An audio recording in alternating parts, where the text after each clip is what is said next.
Meneja wa zamani wa klabu ya Chelsea na Manchester United Jose Mourinho ameripotiwa kuwa ukingoni kuteuliwa kuwa kocha mkuu mpya wa klabu ya Real Madrid baada ya vigogo hao wa Uhispania kukumbwa na mwenendo usioridhisha tangu kuondoka kwa Carlo Ancelotti.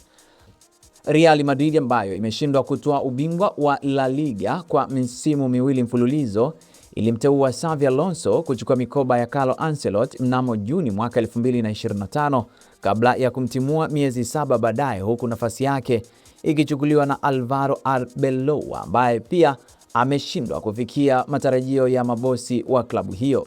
Mourinho ambaye aliinoa Real Madrid kati ya mwaka 2010 na 2013 yupo mstari wa mbele kwenye orodha ya makocha wanaopigiwa upatu kuchukua mikoba ya Arbeloa, huku klabu hiyo ikimwona Mreno huyo kama mtu sahihi wa kuleta sauti ya mamlaka ndani ya kikosi hicho baada ya ripoti za msuguano baina ya wachezaji klabuni hapo.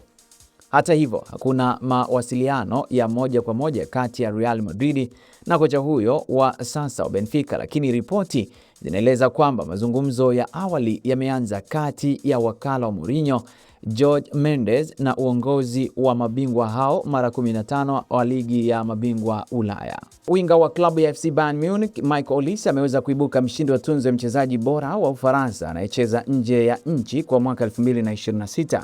baada ya kuwashinda nyota wengine waliokuwa kwenye ushindani mkubwa ikiwemo Mbappe na Ryan Cherki. Olise ametoa tunzo hiyo kufuatia kiwango bora alichokionyesha msimu huu akiwa na Bayern Munich, ambapo amekuwa mhimili mkubwa katika safu ya ushambuliaji ya mabingwa hao wa Ujerumani. Nyota huyo mwenye umri wa miaka 24 amehusika moja kwa moja katika mabao 52 ndani ya mechi 50